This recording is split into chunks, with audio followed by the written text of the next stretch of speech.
গল্পের শুরুতেই আমরা একটি মেয়েকে দেখতে পাই যার নাম হলো গুমিং, যে কিনা আমাদের আজকের গল্পের হিরোইন। আর গুমিং একটি বিয়ের ড্রেস পরে আগুনের সামনে চিৎকার করে বাবা বাবা বলে কাঁদতে থাকে। এরপর 2 বছর পরে সিন দেখানো হয়, যেখানে দেখা যায় একটি ডান্স বারে বসে কিছু লোক কথা বলতে থাকে। আর তার মধ্যে একটি লোক বলে ওঠে, আমি শুনেছি নতুন গভর্নর নাকি খুব ইয়াং এবং ভীষণ কঠোর।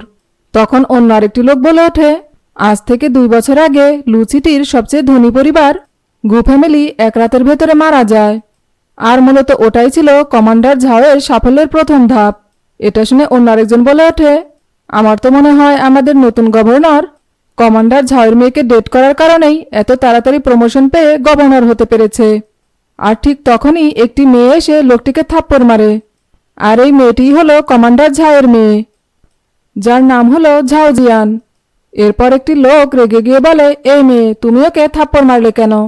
তখন অন্য একটি লোক ঝাওজিয়ানের কাছে ক্ষমা চায়, আর তার সাথের লোকটিকে বলে, মাথা ঠান্ডা করো, এটাই হলো কমান্ডার ঝাওয়ের মেয়ে ঝাওজিয়ান। আর ঠিক তখনই সেখানে নতুন গভর্নর চলে আসে, যার নাম হলো শিয়াও, যে কিনা আমাদের আজকের গল্পের হিরো। আর গভর্নর শিয়াও আসার সাথে সাথেই ঝাওজিয়ানোকে বলে, শিয়াও, আমার মনে হয় এই লোকগুলোর জিভ কেটে দেওয়া উচিত। এতে শিয়াও বলে, সামান্য কিছু রিউমারের জন্য জিভ কাটতে হবে না। এই বলেই লোকগুলোকে নিজের কাছে ডেকে নিয়ে ওদের কানে কানে কিছু একটা বলে, যেটা শুনে লোকগুলো নিজেরাই নিজেদের গালে থাপ্পড় মারতে থাকে। আর এটা দেখে ঝাওজিয়ান শিয়াওকে বলে, তুমি ওদেরকে কি বলেছ, ওরা এমন করছে কেন? তখন শিয়াও বলে, আমি ওদের বলেছি যারা মিস ঝাওজিয়ানের সম্পর্কে বাজে কথা বলেছে তারা আর কালকের সূর্যটা দেখতে পারবে না। এরপর গভর্নর শিয়াও আর ঝাওজিয়ান একটি টেবিলে গিয়ে বসে, কারণ তখন সেখানে একটি মেয়ের গানের পারফরমেন্স হচ্ছিল, আর পাশাপাশি কিছু লোক তাদের পার্টনারকে নিয়ে ডান্স করছিল। এরপর গভর্নর শিয়াও চেয়ার থেকে উঠে এসে ঝাওজিয়ানকে নিয়ে ডান্স করতে শুরু করে। আর ডান্সের মধ্যে একে অপরের পার্টনার চেঞ্জ হয়। আর তখনই ওই সিঙ্গার মেয়েটি গভর্নরের সাথে ডান্স করতে থাকে। আর ডান্স করার সময় গভর্নর শিয়াও ওই সিঙ্গার মেয়েটির কোমর থেকে একটি বন্দুক বের করে নেয়। আর এতে মেয়েটি গভর্নর শিয়াওকে আঘাত করতে গেলে গভর্নর শিয়াও মেয়েটিকে ধরে ফেলে, আর তার সাথে ডান্স করতে করতে বলে, আমি কোনো অপরাধীর মুখ দেখেই তাকে শনাক্ত করতে পারি। এবার বলো, তুমি এখানে কেন এসেছো? এতে মেয়েটি কোনো উত্তর না দিয়ে যখনই ওকে হামলা করতে যাবে তখনই ও মেয়েটির কোমর থেকে একটি ছুরি বের করে দেয়ালের সাথে লাগিয়ে দেয়। তারপর মেয়েটিকেও দেয়ালের সাথে লাগিয়ে দিয়ে বলে, তোমার কাছে আরও যেসব অস্ত্র রয়েছে সেগুলো বের করো। তখন মেয়েটি রেগে গিয়ে শিয়াওয়ের কাছ থেকে বন্দুক নিয়ে ওকে গুলি করতে গিয়ে দেখে যে তার মধ্যে কোনো গুলি নেই, যেটা দেখে মেয়েটি ভীষণ অবাক হয়ে যায়। আর এদিকে শিয়াও গুলিগুলোকে নিজের হাত থেকে ফেলে দেয়। আসলে শিয়াও আগেই বন্দুকের ভেতর থেকে গুলিগুলোকে বের করে নিয়েছিল। এতে মেয়েটি রেগে গিয়ে ওকে আবারও হামলা করতে গেলে শিয়াও মেয়েটিকে আঘাত করে, আর এতে মেয়েটি দেয়ালে পড়ে গিয়ে মাথায় আঘাত পায় এবং মেয়েটি সেখানে অজ্ঞান হয়ে যায়।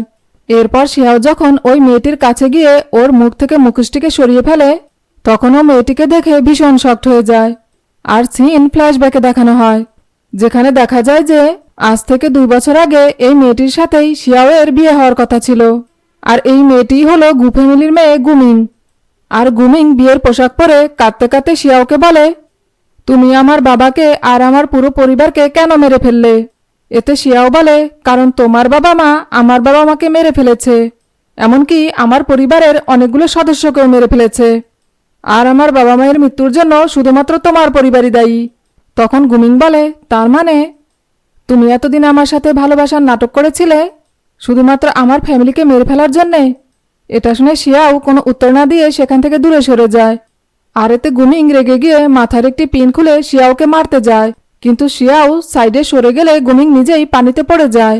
আর তখনই গুমিং শিয়াওয়ের সাথে কাটানো সব মুহূর্তগুলোকে মনে করতে থাকে। এমনকি ওর এটাও মনে পড়ে যে বিয়ের আগে শিয়াওকে কথা দিয়েছিল যে ও সবসময় গুমিংয়ের পাশে থাকবে। এরপর সিন বর্তমানে দেখানো হয়, যেখানে দেখা যায় গুমিংয়ের জ্ঞান ফিরে এলে ও দেখে যে ও একটি রুমের মধ্যে রয়েছে।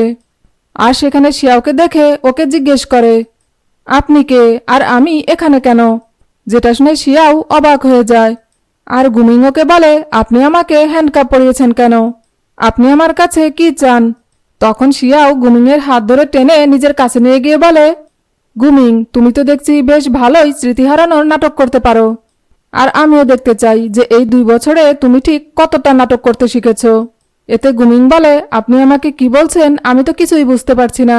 এটা শুনে শিয়াও রেগে গিয়ে গুমিংকে ধাক্কা দিয়ে ফেলে দিয়ে বলে, আমার ধৈর্যেরও কিন্তু একটা সীমা রয়েছে। এই বলেই গুমিংয়ের দিকে একটা বন্দুক তাক করে বলে, গুমিং, আমার মনে হয় আমরা দুজন একে অপরকে খুব ভালো করেই চিনি। কাজেই হয় তুমি সত্যি কথা বলো, আর তা না হলে আমি তোমাকে গুলি করে মেরে ফেলবো।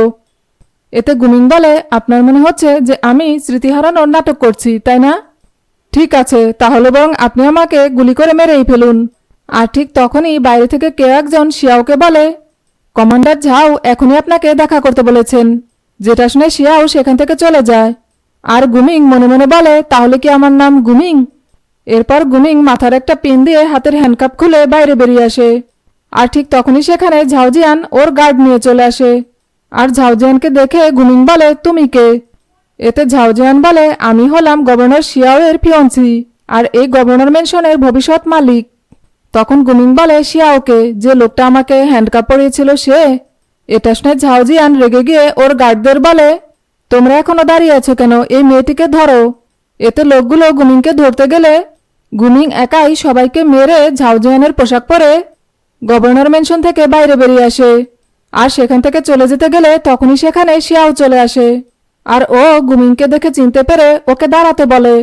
এতে গুমিং দাঁড়িয়ে পড়লে শিয়াও ওর কাছে যেতেই যখনই গুমিং ওকে হামলা করতে যায় তখনই শিয়াও ওকে পাল্টাঘাত করে ধরে ফেলে, এমনকি ওর গলা চেপে ধরে। তখন গুমিং ওকে বলে, ছাড়ো আমাকে, আমাকে যেতে দাও। এতে শিয়াও বলে, খেলা তো সবে মাত্র শুরু, কাজেই এখনই আমি তোমাকে কিভাবে যেতে দিতে পারি বলো তো। ভিডিওটি যদি আপনাদের ভালো লেগে থাকে তাহলে এর পরের পর্বগুলো দেখার জন্য চ্যানেলটি লাইক, শেয়ার, কমেন্টস এবং সাবস্ক্রাইব করবেন।